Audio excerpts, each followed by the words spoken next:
नमस्कार Odia news time को आपन को स्वागत। आज मु नहीं आसी आपण देश विदेशर 10टी मुख्य खबर। आशा करुच्ची आपण मैंने भिडटी को शेष पर्यंत देखिए। नंबर 1 भद्रक रे भिके पांडियान को रोड शो प्रार्थी कले भोट भिक्षा। भद्रक रे बीजेडी स्टार प्रचारक तथा 5T अध्यक्ष भिके पांडियान को रोड शो सोमवार नेहरू स्टाडियम रे हेलीपैड रे पहुंचीबा परे भद्रक सहरर महताब छक निकटर शोभायात्रा रे जोग देइथिले। एही अवसर रे बीजेडी रो भद्रक विधायक प्रार्थी प्रफुल्ल सामल और सांसद प्रार्थी मंजुलता मंडलक पई प्रचार करथिले। शंख चिन्ह रे भोट देवा पई निवेदन करथिले। महताब छक निकटर बाईपास दे सरकार नगर पर्यंत शोभायात्रा करथिले। रास्तार उभय पार्श्व हजार हजार समस्तक भिके पांडियान को स्वागत करथिले।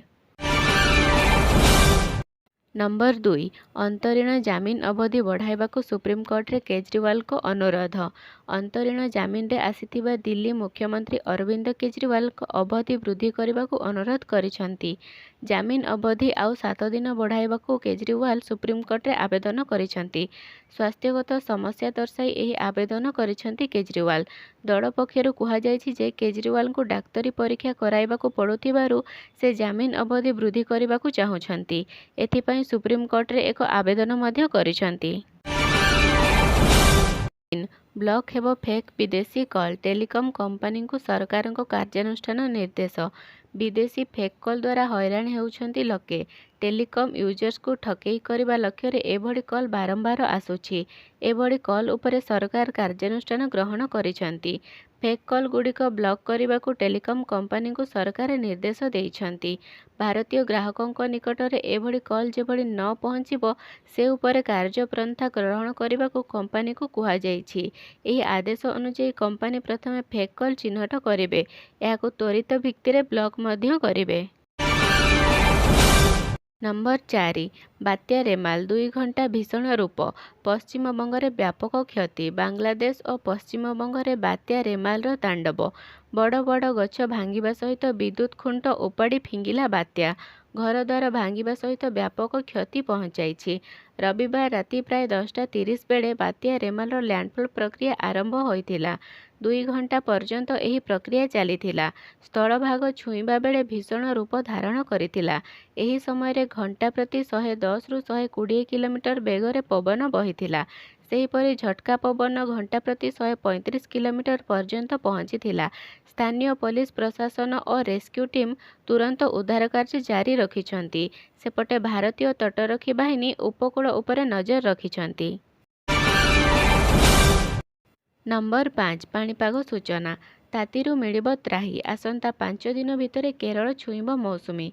तातीरू मिलिब त्राही। खूब शीघ्र देश को छुईब मौसुमी। आसंता 5 दिन भितर मौसुमी वायु केरल छुईब।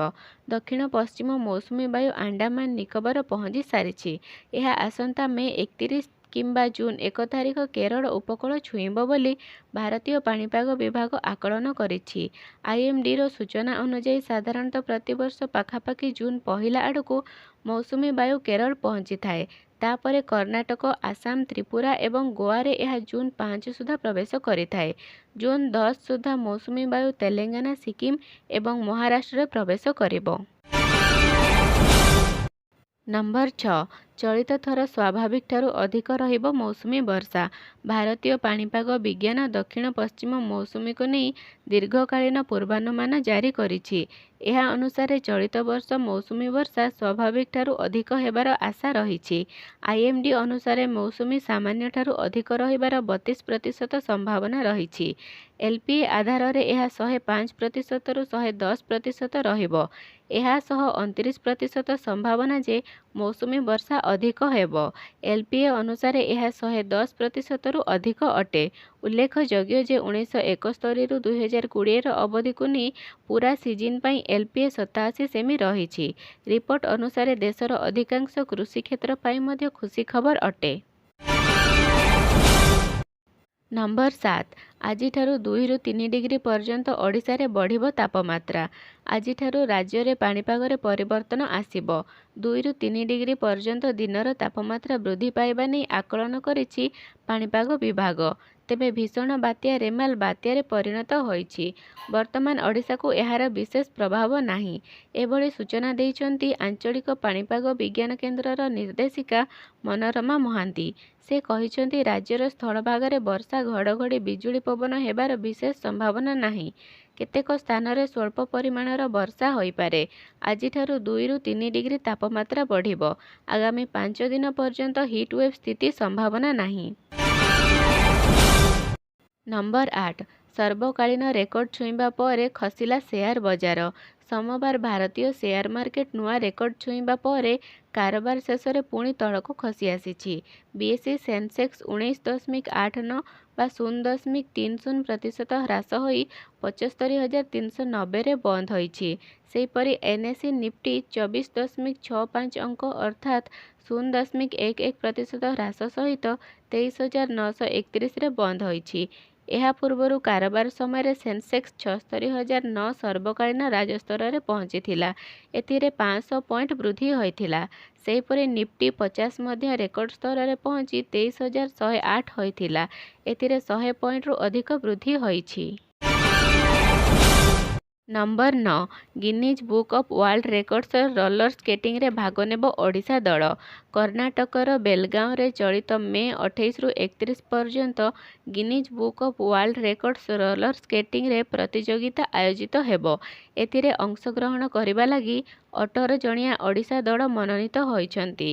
ପୂର୍ବତନ ଜାତୀୟ ଖେଳାଳି ତଥା ଓଡ଼ିଶା ସ୍କେଟିଂ ସ୍ପୋର୍ଟର ପ୍ରତିଷ୍ଠାତା ପାର୍ଥ ସାରଥୀ ଜେନାଙ୍କ ନେତୃତ୍ୱରେ ଓଡ଼ିଶା ଦଳ ପ୍ରତିଯୋଗିତାରେ ଭାଗ ନେବ।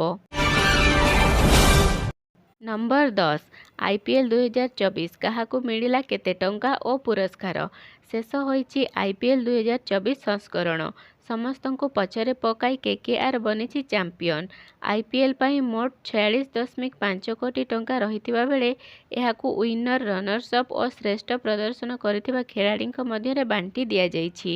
ଚାମ୍ପିୟନ ଦଳ କେକେଆର୍ ଟ୍ରଫି ସହ 20 କୋଟି ଟଙ୍କା ପାଇଥିବା ବେଳେ ହାଇଦ୍ରାବାଦ 13 କୋଟି ଟଙ୍କା ପାଇଛି।